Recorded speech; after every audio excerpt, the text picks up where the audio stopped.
Okay, everyone, welcome to chapter 17, where we're going to get into the endocrine system. And so we just got done really talking about the nervous system in depth. And if you remember, the nervous system is able to use two different types of intercellular communication, the electrical signals and also chemical signals. So it's electrical by either the direct action potentials that we talked about, or it's chemical when they use the chemical neurotransmitters like norepinephrine or serotonin. When they use neurotransmitters, they're going to act locally and rapidly, right? They're immediate responses when an action potential arrives at the synaptic terminal, and then those neurotransmitters diffuse across the synapse. That action will happen immediately, and it also stop as soon as the neurotransmitter releases and stops binding. So these things allow the nervous system to do these quick, brief actions like movement, sensation, and cognition, right? We just got done talking about that, so we're pretty familiar with it. So in contrast, when we talk about the endocrine system now, we're not going to be talking about we're not going to be talking about electrical signals anymore. We're going to be talking about chemical signals. And in particular, these chemical signals are going to be called hormones. Um, Hormones that are going to be secreted from glands, endocrine glands, and transported primarily via the bloodstream throughout the body. So from the original gland and then into the bloodstream directly. And these processes will require more time than what you will find in neural signaling. So it can happen anywhere from a few seconds to up to 48 hours for some hormones to act and create a response. And so we'll talk about different response times for different hormones, but let's keep going here. And then in addition, when we talk about endocrine signaling compared to neural signaling, endocrine signaling is going to be typically much less specific. Where you're going to find sometimes that the same hormone might have a role in a variety of different processes. The example they give here is that oxytocin does a number of things like promoting contractions in the uterine wall when women are in labor. It'll also be important for breastfeeding, and it may be involved in sexual response and in feelings of emotion, attachment in both males and females. And so it's the same exact chemical, same exact hormone that's playing a number of different roles, where we didn't really see that as much in the neural signaling. Okay.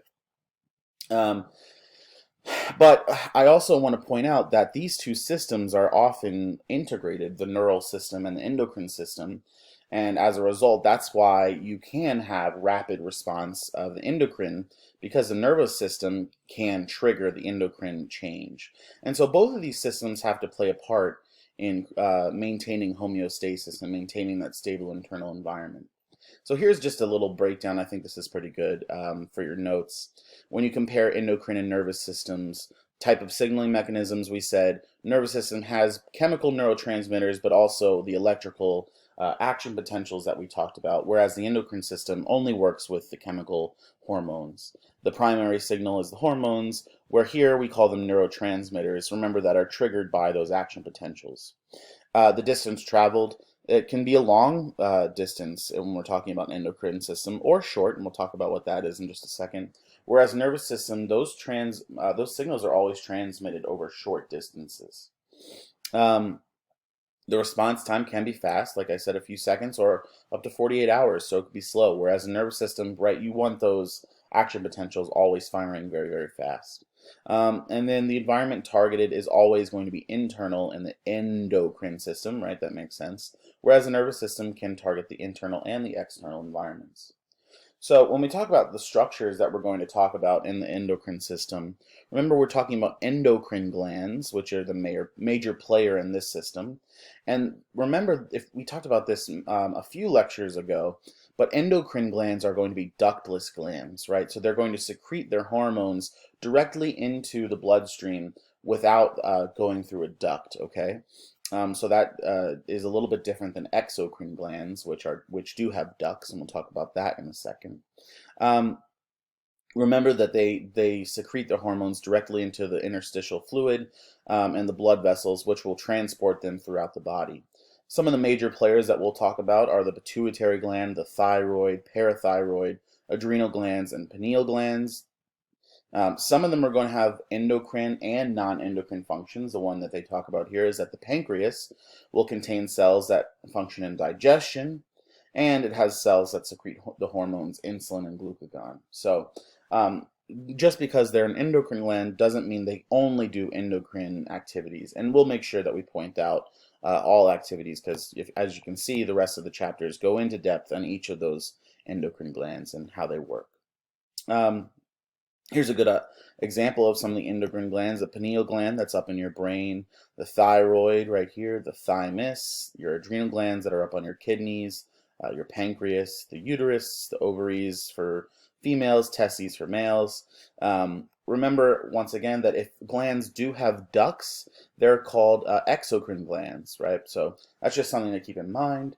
And then when we talk about other types of chemical signaling, in endocrine signaling, we're going to secrete hormones directly into the bloodstream, and then it's going to diffuse to the rest of the body. And like I said, it can travel great distances. There's two other types that I'd like to talk about. The first is autocrine signaling. Auto means same or self. And so when it's autocrine, that means that the signaling is going to take place within the same cell.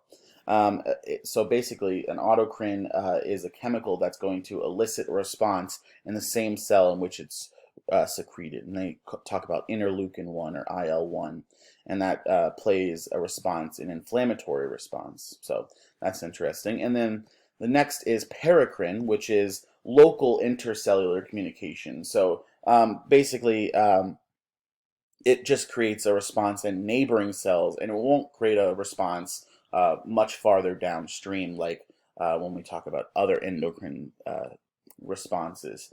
And one example that they use here is that histamine, which creates an allergic response, right? That we talked about what histamine does. And when you have asthma, paracrine response of histamine will cause neighboring cells in your bronchial tree to have that response of being allergic to something and create asthma, which gives you trouble breathing, and it's pretty rough if you know the feeling. And so that's a quick overview of the endocrine system. I'll come back with some more lectures on chapter 17 coming really shortly.